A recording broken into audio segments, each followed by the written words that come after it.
Alaska, land of the midnight sun, where the moose roam, the eagles soar, and auroras dance, and some of the most amazing cultures lie. As a young girl raised in the small Alaskan village of Gwich'luk, I grew up looking for a way to share my unique culture with the world. Thanks to social media and some awesome supporters, my dream finally came true. Every episode, I get to meet awesome people, address tough issues in our Native culture, and my favorite, indulge in traditional Native soul food. So join me, Anna Sattler, as I travel back to my roots and explore rural Alaska one bite at a time.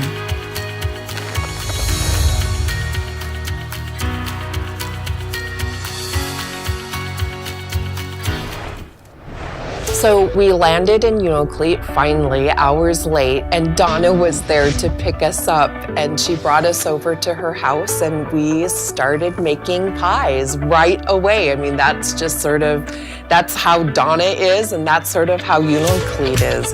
She's known all over the state for being like the best cook, but she's really, really known, and everybody's mouths salivate for her baking skills. Serious. You know, I think that Donna and I met through Facebook, but I've always been a fan of hers. She's done some really amazing things, and she has a huge following on Facebook. And then beyond that, she's just an amazing cook. She does all kinds of subsistence stuff. Yeah, when the weather's good, I try to go out like 1 hour a day. It's right near the village. In the evenings, I pick a bucket, fill the freezer. But the salmonberry is the most important to the Native diet. One salmonberry, according to University of Alaska Fairbanks studies, one salmonberry is equivalent to an orange. So if you have a bowl full of salmonberries with your meal, you're eating a lot of vitamin C, made with our local berries.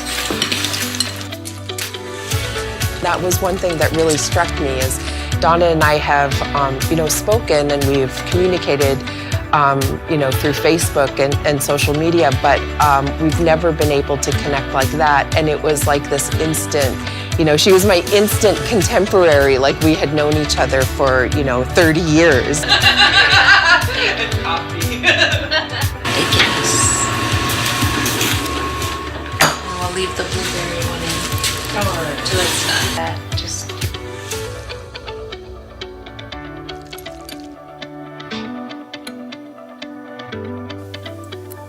It was so much fun, laughing and joking, just talking about our lives and, our families and our friends and just everyday life.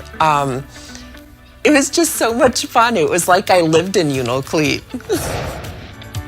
It is right on the coast of the Bering Sea. It's in northwest Alaska.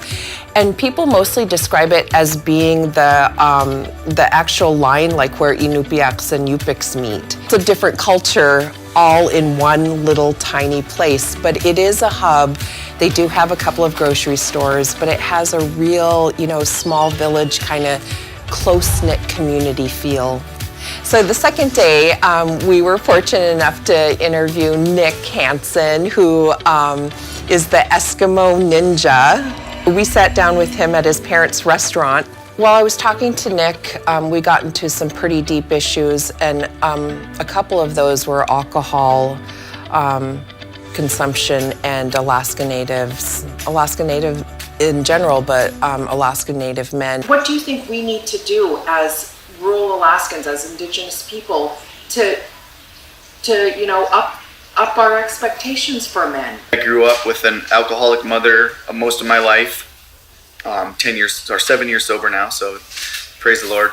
But also being bullied because I was trying to identify with my Inupiat culture. I was bullied as a kid because identifying with my Inupiat culture, I don't look like it. They help define me. They help me step up to the plate and say, I'm not going to stand for this anymore. I am Alaskan Native. I know that. I am mixed European. I know that. I'm proud of both sides of who I am. And those bullies that were teasing me for it, I just said, you know what, beat me up all you want. I know who I am and there's nothing you can do about it. And I would just tell them off like that. And eventually it stopped happening. And eventually I joined sports and I reached out, and next thing you know, the bullies that beat me up were teaching me the native games, you know, and it was like, that's the game changer, you know. It's just redefining what that sense of pride is, and redefining who you are, knowing who you are, and that's what's really going to be what helps our native men step up to the plate.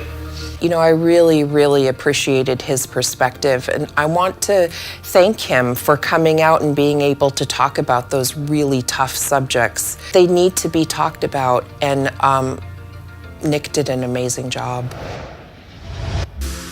On the third day, we were able to record some shots of Nick practicing on his American Ninja training course, and that was a lot of fun.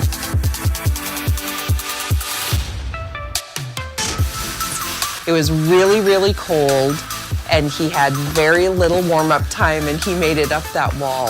It was insane. But looking at his course and just, you know, reflecting back on my conversations with Nick, it just makes me realize that there's nothing stopping any of us. Coming from a small little village doesn't mean that we're limited. Nothing is going to stop you or me except ourselves. And then afterwards, we were able to join Donna for some Alaska Native soul food, which is always my most favorite thing. And the importance of subsistence in Native culture is that, you know, that's an activity that we always did because that was the only food source, you know, 50 years ago, hundreds of years ago, tens of thousands of years ago. But now in rural Alaska, it is still a necessity, not only because of our culture, it's because of the sticker shock of food in the grocery stores. So there are a couple of grocery stores in Unalakleet, and there is fresh produce, but you can go out in the fall time and get, you know, hundreds of gallons of free berries, essentially. But the importance of subsistence beyond that is that it is intrinsically ingrained. It's part of, you know, being an Alaska Native. So what's the percentage of the amount of subsistence food that you eat on just during a week? Out of 100%, I would say 90.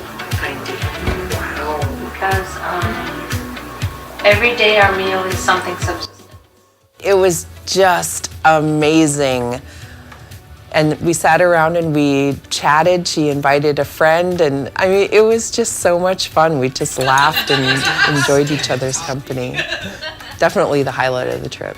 It was an exciting 3 days. We were able to talk to Donna Erickson, the Donna Erickson. We made a couple of really nice meals, but we were also able to talk about some really tough subjects. Alaska Natives and our subsistence lifestyle. And then we were also able to talk to Eskimo Ninja, Nick Hansen, and look at his training course. That was a lot of fun, but he also talked about some things that he overcame, that he went through in his life, and told us his personal story of how he grew up and how he overcame, you know, some adversity, some bullying, some other things that he was dealing with, and to become, you know, this leader in being athletic and being a coach and being a role model to Alaska Native men all over the state. I mean, I just can't be any prouder of him. And that's really why, you know, why I want to do this whole thing, is because I want to show the whole world how incredibly proud I am to be Alaska Native, and how incredibly proud of my family and my friends in rural Alaska. I think they're amazing. They're amazing. Anna's Alaska, off the Eaten Path.